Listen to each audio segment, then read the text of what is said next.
ನಮಸ್ಕಾರ ಎಲ್ಲರಿಗೂ, welcome back to my channel. ನಾನಿವತ್ತು ನೋಡಿ ಒಂದೇ ಆಲೂಗಡ್ಡೆಯಲ್ಲಿ ಒಂದು ಈಸಿ ಅಂದರೆ ಈಸಿ ರೆಸಿಪಿ ಇದೆ, ಯಾರೂ ಮಾಡ್ಬೋದು ಅಂತ ಒಂದು ರೆಸಿಪಿ ನಾನು ನಿಮಗೆ ಇವತ್ತು ಶೇರ್ ಮಾಡ್ತಿದ್ದೇನೆ. ಮೊದಲಿಗೆ ನಾನೀಗ ಆಲೂಗಡ್ಡೆಯದ್ದು ಸಿಪ್ಪೆ ತೆಗಿತೇನೆ. ಈಗ ನೋಡಿ, ಒಂದು ಆಲೂಗಡ್ಡೆಯಲ್ಲಿ ಒಂದು ಸೈಡ್ ಡಿಶ್ ಆಗ್ತದೆ. ಈಗ ನೋಡಿ, ಇದನ್ನು ನಾನು ಚೆಂದ ಮಾಡಿ ತೊಳೆದು ತಂದೆ. ಈಗ ಇದನ್ನು ಸಣ್ಣಗೆ ಉದ್ದುದ್ದಕ್ಕೆ ಸ್ಲೈಸ್ ಆಗಿ ಕಟ್ ಮಾಡುವ.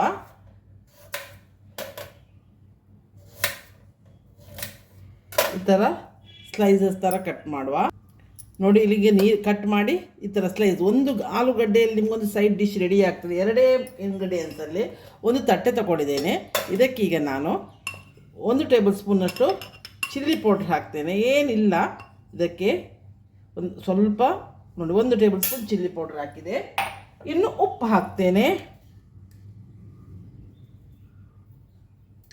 ಇನ್ನು ಸ್ವಲ್ಪ ಇದನ್ನು ತಿಂದವರು ಎಲ್ಲರಿಗೂ ಭಾರಿ ಖುಷಿ. ನಮ್ಮಲ್ಲಿ ಇದು ಭಾರಿ ಫೇವರೇಟ್. ಇದು ನೀವು ಒಂಥರ ವೆಜಿಟೇರಿಯನಲ್ಲಿ ಇರುವಾಗ ನಮ್ಮ ಫ್ರೈಡೇದು ಯಾವಾಗಲೂ ಬೇಕಂತ ಬೆಳಗಾತೆ ನಮ್ಮಲ್ಲಿ ಆರ್ಡರ್ ಆಗ್ತದೆ, ಇವತ್ತು ಪೊಟ್ಯಾಟೊ ಫ್ರೈ ಮಾಡಬೇಕಂತ. ಸೊ ಒಂದು ಈಸಿ, ಯಾರು ಬ್ಯಾಚುಲರ್ಸು ಇದನ್ನು ಮಾಡ್ಬೋದು. ಆಯ್ತು, ಇದನ್ನು ಈಗ ನೋಡಿ ಈ ಥರ ಮೆಣಸಿನ ಪುಡಿ ಮತ್ತು ಉಪ್ಪನ್ನು ನಾವು ಚೆಂದ ಮಾಡಿ ಕಲಸಿಡುವ. ಡೈರೆಕ್ಟ್ ವೆಯ್ಟ್ ಮಾಡಲಿಕ್ಕೂ ಇಲ್ಲ. ಇದು ಒಂದು 5 ನಿಮಿಷದಲ್ಲಿ ನಿಮಗೆ ರೆಸಿಪಿ ರೆಡಿ ಆಗ್ತದೆ ಇದು. ಆಯಿತಾ? ಈಗ ಇದನ್ನೆಲ್ಲ ನಾನು ಇದರಿಂದ ತೆಗಿತೇನೆ. ನಾನೀಗ ನೋಡಿ ತವ ಇಟ್ಟಿದ್ದೇನೆ. ಇನ್ನು ಫ್ರೈ ಮಾಡೋದು ಶಾಲೋ ಫ್ರೈ, ಅದು ಕೂಡ ಡೀಪ್ ಫ್ರೈ ಅಲ್ಲ. ಒಂದು 3 ಟೇಬಲ್ ಸ್ಪೂನ್ ನಾನು ಕುಕ್ಕಿಂಗ್ ಆಯಿಲ್ ಹಾಕಿದ್ದೇನೆ. ನಾನಿಲ್ಲಿ ತೆಂಗಿನ ಎಣ್ಣೆ ಹಾಕ್ತಾ ಇದ್ದೇನೆ. ತವ ಕಾದಿದೆ, ಇದರ ನೀರೆಲ್ಲ ಬಸಿರು ತಂದಿದ್ದೇನೆ ನಾನು. ಈಗ ಒಂದೊಂದೇ ಪೊಟ್ಯಾಟೊವನ್ನು ಈ ಥರ ನೋಡಿ ಇದರಲ್ಲಿ ಹೊರಲಾಡಿಸೋದು, ಒಳ್ಳೆ ಕೋಟ್ ಮಾಡೋದು, ಇದರ ಮೇಲೆ ಇಡೋದು. ಒಂದು ದೊಡ್ಡ ಪೊಟ್ಯಾಟೊ ಇದು ಒಂದು ಇಬ್ಬರಿಗೆ ಸೈಡ್ ಡಿಶ್ ಹೇಗೂ ಆಗ್ತದೆ. ಈ ವೆಜಿಟೇರಿಯನ್ ಟೈಮಲ್ಲಿ ಉಂಟಲ್ಲ, ಇದು ಉಪ್ಪಿನಕಾಯಿ ನೆಂಚಿಂದಾಗೇ ಆಗ್ತದೆ. ಇದು ನೀವು ಒಂದು ಸಲ ಮಾಡಿ ನೋಡಿ, ರೆಸಿಪಿ ಹೇಗೆ ಬಂತಂತ ನೀವು ಕಮೆಂಟ್ಸ್ ಬಾಕ್ಸಲ್ಲಿ ತಿಳಿಸಿ. ನನಗೂ ಸರ್ಪ್ರೈಸ್ ಆಯಿತು. ನಾನು ಒಂದ್ಸಲ ಇದು ಪದಾರ್ಥ ಏನಿಲ್ಲ ಅಂತ ಇದ್ದ ಟೈಮಲ್ಲಿ, ಸೈಡ್ ಡಿಶ್ ಏನಿಲ್ಲ ಅಂತ ಇದ್ದ ಟೈಮಲ್ಲಿ ನಾನು ಆ್ಯಕ್ಚುಲಿ ಅಂಗಡಿಗೆ ಒಂದು ಬದನೆ ತರಲಿಕ್ಕೆ ಅಂತ ಹೋಗಿದ್ದೆ. ನಮ್ಮ ಎದುರುಗಡೆ ಅಂಗಡಿ ಉಂಟು, ಲಿನ್ಸ್ ಬಜಾರ್ ಅಂತ. ಸೊ ಅಲ್ಲಿ ಇಲ್ಲ ಹೇಳಿದರು. ಸೊ ಆಗ ನಾನು ಪೊಟ್ಯಾಟೊ ಹಿಡ್ಕೊಂಡು ಬಂದು ಬದನೆ ನಾನು ಇದೇ ಥರ ಮಾಡ್ತೇನೆ, ಸ್ವಲ್ಪ ಬೇರೆ ವರ್ಷನ್. ಅದನ್ನು ನಾನು ರೆಸಿಪಿ ಆಲ್ರೆಡಿ ಶೇರ್ ಮಾಡಿದ್ದೇನೆ. ಅದು ನಾನು ಅತ್ಯಂತ ಕಲಿತದೆ. ಯಾಕಂದ್ರೆ ನೀರಲ್ಲಿ ನೆನೆಸಿಡ್ಲಿಕ್ಕುಂಟು, ಅದೆಲ್ಲ ತೆಗಿಲಿಕ್ಕುಂಟು. ಇದು ಏನಿಲ್ಲ. ಸೊ ಅದಕ್ಕಿಂತ ಇದು ಈಸಿ ರೆಸಿಪಿ. ಸೊ ನನಗೆ ವಿಚಿತ್ರ ಆಯಿತು ಇದು. ಸೊ ಅದಕ್ಕಾಗಿ ನಿಮ್ಗೆ ಅದೊಂದು ಶೇರ್ ಮಾಡುವಂತ ಮಾಡ್ತಾ ಇದ್ದೇನೆ.